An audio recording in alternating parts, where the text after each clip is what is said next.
The little boy stopped halfway to his chair, staring toward the corner of the crowded restaurant as rain pounded against the windows. His tiny hand tightened around his father's sleeve, and his innocent voice broke through the noise of clinking plates and quiet conversations. "Dad, can she eat with us?" Every head at the nearby tables turned for just a second before pretending not to notice. The woman sitting alone quickly lowered her eyes, embarrassed by the attention, while the exhausted single father froze in place. He had no idea that his son's simple question was about to change not only a stranger's life, but his own forever.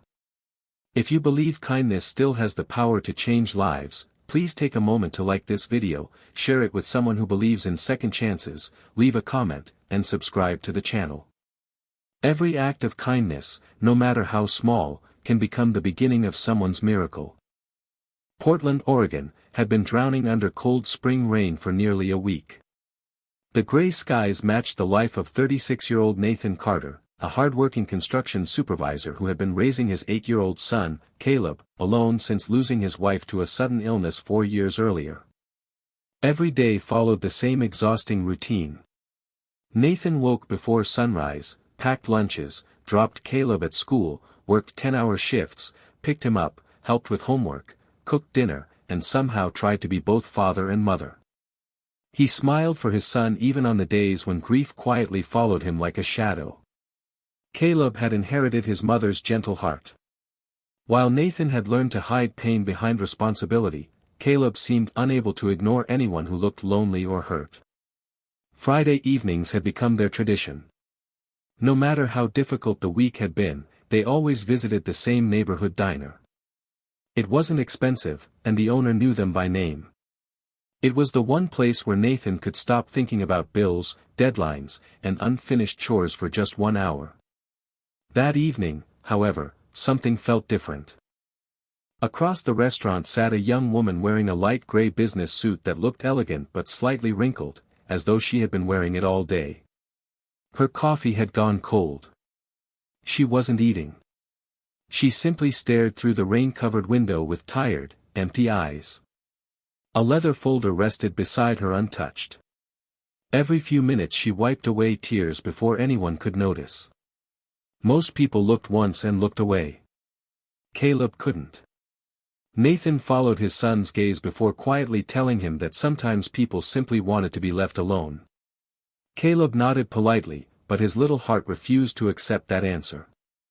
After watching the woman for another minute, he gently whispered the question that stopped his father cold. "Dad, can she eat with us?" Nathan felt dozens of emotions rush through him. He understood compassion better than most people. After his wife's death, strangers had helped him through impossible days. Yet inviting a complete stranger to their table felt unusual. She might refuse. She might feel insulted. She might simply want privacy. Then Nathan noticed something else. The waitress approached the woman's table with the check. The woman quietly apologized and admitted she had only ordered coffee because she couldn't afford dinner after losing her wallet earlier that afternoon. She promised she would pay for the coffee another day. Nathan saw embarrassment flood her face. Without allowing himself another moment to overthink, he stood. He walked toward her table carrying his own dinner plate. The restaurant became strangely quiet. Nathan smiled kindly and introduced himself, explaining that his son had asked whether she would join them for dinner because nobody should eat, or go hungry, alone on a rainy night. For a moment, the woman looked as though she might cry all over again. Her name was Rachel Brooks. She had recently moved to Portland after accepting what she believed would be the opportunity of a lifetime at a financial consulting firm. Earlier that morning, however, she had been unexpectedly laid off during company restructuring after only 3 weeks on the job. While trying to process the shock, someone had stolen her purse from her rental car. Her identification, bank cards, apartment keys, and nearly all her remaining cash disappeared within minutes. She hadn't told her family because they had sacrificed so much to help her move across the country.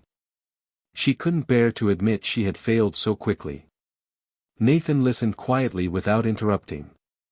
Caleb listened even more carefully. The little boy happily pushed half of his own meal toward Rachel before proudly announcing that food always tasted better when everyone had enough. Rachel couldn't remember the last time a stranger had shown her such simple kindness without expecting anything in return. They spent nearly 2 hours talking. Nathan learned Rachel had grown up in rural Montana with parents who taught her to work hard, stay honest, and never give up. Rachel learned about Nathan's late wife, Grace, whose kindness had inspired Caleb's enormous heart. Caleb shared funny school stories that made Rachel laugh harder than she had laughed in months. For the first time since losing her job that morning, hope quietly returned. Before leaving, Nathan insisted on paying for dinner despite Rachel's repeated attempts to refuse. Then he surprised her again. Since her apartment manager couldn't give her another key until Monday, Nathan contacted an elderly neighbor who often rented out a safe guest room to women needing temporary housing. Within 30 minutes, Rachel had somewhere warm and secure to stay. She thanked them through tears. Nathan assumed that would be the last time they would ever meet. Life, however, had other plans. Over the following weeks, Rachel slowly rebuilt her life. She replaced her documents, found temporary work at a local nonprofit organization, and eventually secured interviews with several respected companies. One afternoon Nathan received an unexpected phone call. Rachel wanted to thank them properly.